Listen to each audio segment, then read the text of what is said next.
मित्रों राधे राधे। मित्रों, जब ऐसा महसूस होने लगे कि सब कुछ खत्म होने वाला है, तन मन धन हर चीज़ हमारी खत्म होने वाली है, और उसी समय यदि कोई चमत्कार हो जाए तो याद रखिए वह किसी संजीवनी से कम नहीं होती।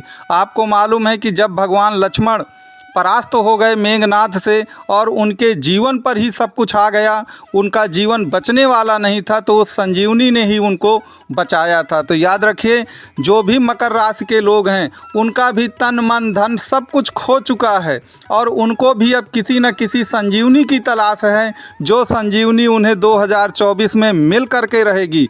याद रखिए, उनका तन मन धन इस प्रकार खो गया है कि एक प्रकार से जो जितने भी मकर राशि के लोग हैं उनमें से ज़्यादातर लोगों पर कर्ज जो है, डेप्ट जो है, वो इस तरह कर्ज के जाल में फंस चुके हैं कि पहाड़ जैसा तो उन पर कर्ज हो गया है। उन पर समुंदर से बड़े झूठे केसेज लगा दिए गए हैं, परिवार बिखर चुका है, तलाक जैसी स्थितियां आ गई हैं, और जॉब और पैसा धन सब कुछ बर्बाद हो चुका है। तो याद रखिए, इस समय आपको एक संजीवनी की ज़रूरत है, और वह जो संजीवनी है वो 2024 में मकर राशि या मकर लग्न के लोगों को 100% मिलने वाली है। तो ये सब कुछ कैसे होगा, इसके लिए आप ये पूरा वीडियो देखते रहिए। और मित्रों, जो भी लोग नए इस चैनल पे आए हैं, कृपया उनसे निवेदन है कि वह वीडियो को लाइक शेयर और सब्सक्राइब ज़रूर करें।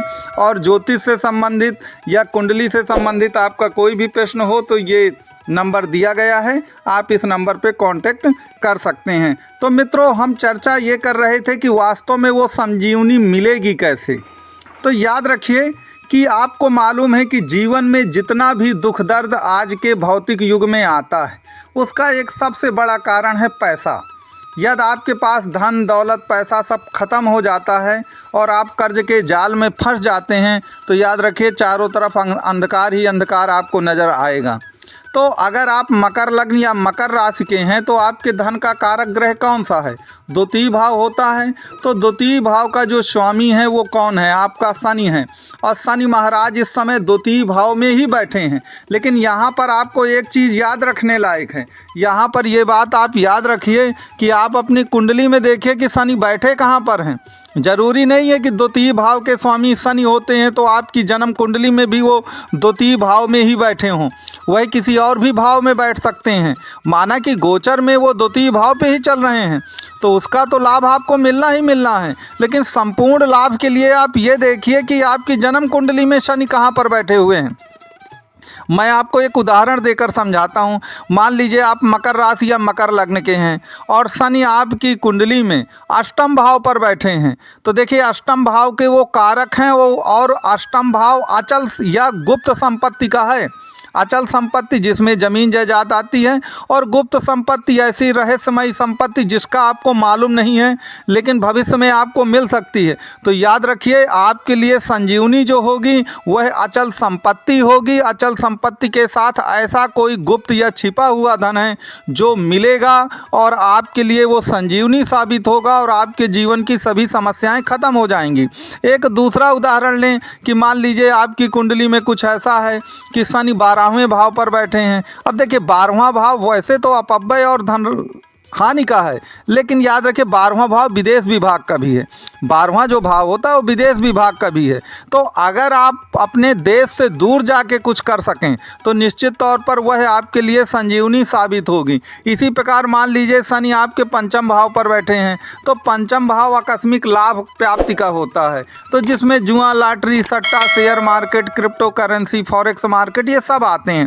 तो कहने का तात्पर्य है कि यहाँ से आप एक लाभ कमा सकते हैं, लेकिन आपको अपने शनि की पूर्ण स्थिति को अपनी जन्म कुंडली में देखना पड़ेगा। जिसकी कुंडली में शनि की स्थिति जितनी ज़्यादा मजबूत होगी उसे उतनी ही ज़्यादा संजीवनी की मात्रा मिलेगी। इस बात को आपको ध्यान देना है।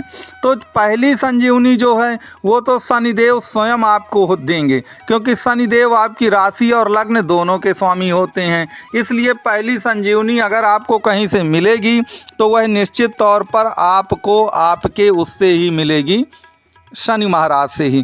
अब यहाँ पर एक चीज़ और याद रखिएगा कि ग्रहों, जिस प्रकार से ग्रहों का परिवर्तन, देखिए कुंडली में 12 भाव ही होते हैं, लेकिन ग्रहों का जो परिवर्तन होता है एक भाव से दूसरे भाव में, वह आपका जीवन बदल देता है।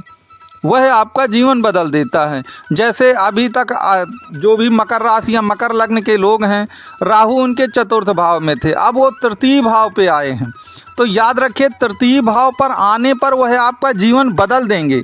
और इसी के साथ यह भी जानिए कि अगर आपने भी अपना भाव बदला है, कहने का मतलब ये है कि जिस प्रकार से ग्रह अपने भाव को बदलते हैं, एक घर से दूसरे घर में जाते हैं, इसी प्रकार यदि आप भी अपने स्थान का परिवर्तन करेंगे, जिस तरह से ग्रह स्थान का परिवर्तन करते हैं, तो वह भी आपके लिए संजीवनी साबित होगी। वह क्यों साबित होगी कि देखिए, राहु तृतीय स्थान पे हैं और तृतीय स्थान कोई अपना घर नहीं होता है। वह चतुर्थ स्थान जो आपका घर होता है, उससे वो 12वां भाव पड़ता है, तृतीय भाव। तो याद रखिए, हर भाव का 12वां भाव जो होता है, वह अपने अगले भाव का एक प्रकार से इग्नोरेंस होता है, तिरस्कार करता है। तो यदि आप स्थान परिवर्तन करते हैं और कहीं दूर जाकर बस जाते हैं, या किसी अपने जॉब के कारण किसी एक शहर को छोड़ के दूसरे शहर में चले जाते हैं, तो निश्चित तौर पे मानिए, ये सब कुछ आपके लिए किसी संजीवनी से कम नहीं होगा। ये सब कुछ आपके लिए किसी संजीवनी से कम नहीं हो सकता है। और उसका एक दूसरा कारण भी है। देखिए, शनि और राहु दोनों ही वायु तत्व ग्रह हैं। तो वायु क्या है? वायु को आप कैद नहीं कर सकते। वायु अनंत है। वायु उड़ करके कहीं भी जा सकती है। एक स्थान से दूसरे स्थान में वायु कहीं भी जा सकती है जहां उसको जाना चाहिए। तो वायु जो है वह घूमने का, फिरने का, या स्थान परिवर्तन या विदेश विभाग का ही प्रतिनिधित्व करती है। तो ये दोनों के दोनों जो ग्रह हैं आपके, चाहे शनि हो या राहु, ये दोनों के दोनों ग्रह जो हैं विदेश विभाग का प्रतिनिधित्व करते हैं, वायु तत्व का प्रतिनिधित्व करते हैं। तो याद रखिएगा, सबसे ज़्यादा आपको जो लाभ है वह कुल मिला के अपने घर से बाहर ही प्राप्त होगा। घर में आपको उतना कुछ लाभ नहीं प्राप्त होने वाला है।